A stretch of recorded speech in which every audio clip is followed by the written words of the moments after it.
அஸ்ஸலாமு அலைக்கும் வரஹ்மத்துல்லாஹி வபரகாத்துஹு. அன்பார்ந்த அனைத்து உறவுகளுக்கும் இனிய மதிய வணக்கம். குவைத் வாழ் மக்களே, வெதர் என்ன சொல்லுது? கொள்ளுன்னு இருக்குதா? இப்போ பிட்டு கேட்டு மனைவியால் கொலை செய்யப்பட்ட நபர் அப்படின்னு ஒருத்தர்கிட்ட ஃபோட்டோ போட்டிருந்தாங்க. இது இந்த நபர் தான் கொல்லப்பட்டதாக தெரிவிச்சிருக்கிறாங்க. சரியா? ஓகே, இது ஒரு சோஷியல் மீடியாவில் கிடைக்கப்பெற்ற பதிவு. அதே போல் இன்னொரு பதிவு, இது இன்டர்னல் சோர்ஸ். ஒரு அதிகாரி அதாவது குற்றங்கள் நடக்கக்கூடிய இடங்களில் போய் அவங்க பகுப்பாய்வு செய்யக்கூடிய அதிகாரி. அதில் ஒருத்தர் நம்மளுக்கு தெரிஞ்ச கை. என்னப்பா, உங்கள் ஏரியாவில் புட்டு கேட்டாலாம் போட்டு தள்ளுறாங்களாமே, சும்மா அப்படி கேட்டதுக்கு அவர் சொன்ன பதில் என்னென்னா, புட்டு கேட்டதை வேணால் போட்டு தள்ளிட்டாண்டு அந்த பொம்பளையை மட்டுமே குறை கூடுறீங்களே, குடிபோதையில் தினந்தோறும் அந்த பெண்ணுக்கு டார்ச்சர் கொடுத்த கணவனை ஏண்டா நீங்கள் எதுவும் சொல்கிறீங்கல்ல அப்படின்ற அந்த ஒரு கேள்வி. சாரி சார், அவ்வளவுதான். அது எனக்கு புரிஞ்சது. நான் இப்போ ஹைலைட்டு அதுதானே, புட்டு கேட்டுட்டான் கொலை பண்ணிட்டேன். இப்போ நிறைய பேர் 2026 புட்டு தடை, பொண்டாட்டிக்கிட்ட புட்டு கேட்காதீங்க, அந்த மாதிரி ஒவ்வொருத்தர் அவங்களோட அந்த அந்த என்ன சொல்கிறது, அவங்களுடைய அந்த கருத்துக்களை வெளியிடுறாங்க. ஓகே, ஆனால் அந்த பெண் அதே அந்த குடிகார கணவனால் பாதிக்கப்பட்டிருக்கிறாள் அப்படின்றத பற்றி ஏன் நம்மளுடைய நெட்டிசன்கள் இன்னமும் வெளியிடலை? அதையும் சொல்லுங்க. சொல்லும்போது அதையும் சொல்லுங்க. நானே இப்போ ரீசெண்டாக வெளியிட்டேன் இந்த மாதிரி நடந்திருக்கு அப்படின்னு. ஆனால் இது சம்மந்தமாக அந்த உண்மையான சம்பவம் என்ன அப்படின்றத கேட்ட பிறகு பேசாமல் இருக்க முடியல. அதாவது வயலுக்கு போயிட்டு வந்தார், புட்டு கேட்டார், இல்லை புட்டு தர முடியாதுன்னு சொல்லி பொண்டாடி போட்டு தள்ளிட்டா, 4 பிள்ளைன்னு தந்தை இறந்துட்டார் அப்படின்றது தான் ஒரு ஹைலைட்டான நியூஸ். அது மட்டும்தான் நியூஸ், அதுதான் எல்லா இடமும் பரவிச்சு. அந்த பக்கம் அந்த பெண்ணுடைய நிலைமை என்ன, அந்த பெண் எதற்காக இந்த முடிவை எடுத்தாள் அப்படின்றது எல்லாரும் ஒரு கணம் சிந்தித்து பார்க்கணும். அதே மாதிரி அது எனக்கு அதுக்கு அடுத்த கட்டத்தை நான் தாண்டி கேட்ட பிறகு கிடைத்த தகவல் தான் இதுதான் நிலைமை, இப்போதைய சூழல் இதுதான். ஆனால் இலங்கையை பொறுத்த வரையில் இன்னைக்கும் எங்களுடைய வெளிநாடு வாழ் சகோதரிகள் 150% பேர்கிட்ட 50% கேட்டால் அவங்களுடைய பதில் அதாக தான் இருக்கும்.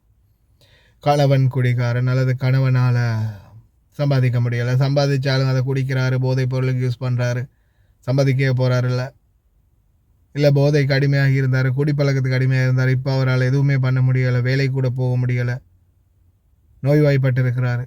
இந்த மாதிரி ஏதாவது ஒரு சம்பவம். இலங்கை அரசாங்கம் முழுதாக இந்த போதைப் பொருளை எப்படி அழிக்கணும் அப்படின்னு முயற்சி பண்ணுறாங்களோ, அதே மாதிரி நாட்டில் மதுபானம் அப்படின்ற ஒன்றையும் இல்லாமல் ஆக்கினால், அதே நீ வெளிநாட்டுக்காரன் வாரான், வெள்ளைக்காரன் வாரான், அவனுக்கு கொடுக்கணும், அதை அப்படி இல்லாமல் ஆக்க முடியாது அப்படின்ற மாதிரி கருத்துக்கள் வரலாம். 5 ஸ்டார் ஹோட்டல், 7 ஸ்டார் ஹோட்டலில் போயிட்டு ஒரு விவசாயியோ, ஒரு சாதாரண கடல் தொழிலாளியோ அல்லது ஒரு கூலி தொழிலாளியோ போய் குடிக்க போகிறதில்லை. அப்படி குடிக்கிறதா இருந்தாலும் அவனுடைய 1 மாதம் அல்லது 2 மாத சம்பாத்தியத்தை அவன் சேர்த்து வைக்கணும். ஒரு 5 ஸ்டார் 7 ஸ்டார் ஹோட்டலில் போய் குடிக்கிறதா இருந்தால், அல்லது ஒரு வெள்ளைக்காரனுக்குரிய கிளப்பில் போய் குடிக்கிறதா இருந்தால், அதே வெள்ளைக்காரனுக்கு அது பிரச்சனை இல்லை, வெள்ளைக்காரன் குடிச்சிட்டு போயிடுவான். அப்போது நீங்கள் அப்படியான டூரிஸ்டையும் பார்க்கணும் அப்படின்ற பட்சத்தில் நீங்கள் இந்த மாதிரி உயர்ந்த இடங்களில் மட்டும் நீங்கள் மதுபானத்தை விற்றுக்கோங்க. ஆனால் சாதாரண தொழிலாளர்கள் இருக்கக்கூடிய, போகக்கூடிய, வரக்கூடிய அந்த பாதைகளில், வீதிகளில் இருக்கக்கூடிய இந்த சின்ன சின்ன பெட்டி கடைகள், மதுபான கடைகளை இல்லாமல் ஆக்கும் பட்சத்தில் பல குடும்பங்கள் பாதுகாப்பாகவும் இருக்கும், நல்லபடியாகவும் வாழும். ஏன்னா எத்தனையோ சம்பவங்கள் இலங்கையில் பதிவாகி இருக்குது. சிலது வெளியே வந்துச்சு, சிலது வெளியவே வரலை.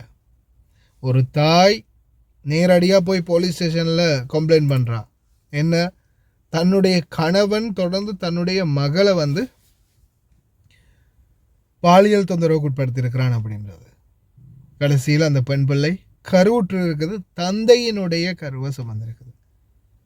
இந்த அளவுக்கு கேவலமான சமுதாயத்தில் வாழ்ந்துக்கிட்டு இருக்கிறோம்ன்றதை பாருங்கள்.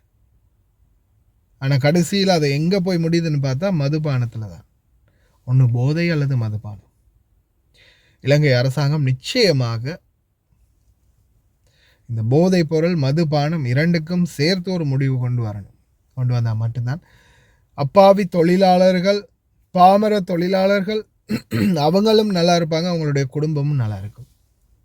இல்லையா, அன்னைக்கு உழைச்சிட்டு அப்படியே வரும்போது, ஏன்னா அது வந்து பழக்கப்பட்ட ஒன்றா போயிடுச்சு.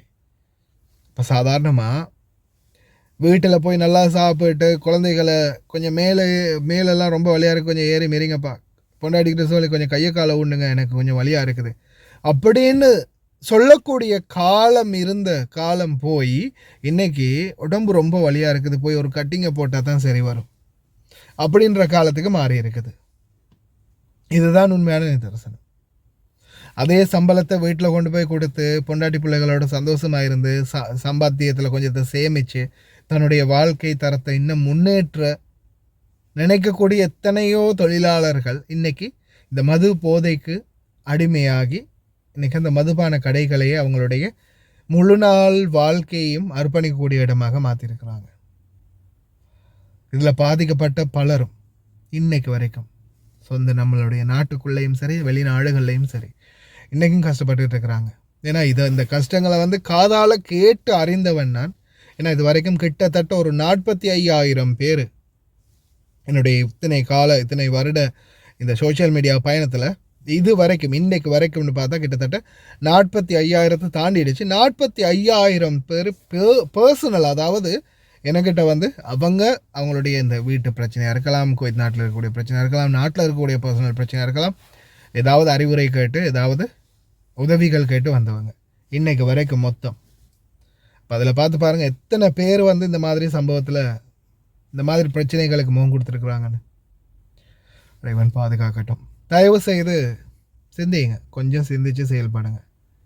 அதே மாதிரி குடிமக்களே, குடி போதையில் அடிமையாக இருக்கும் மக்களே, உங்களுடைய குடும்பத்தை கொஞ்ச நேரம் குடிக்கிறதுக்கு முன்னாடி சிந்திச்சு பாருங்கள். இந்த குடிப்பழக்கம் இல்லாத டைமில் உங்களுடைய வாழ்க்கையை நினச்சி பாருங்கள்.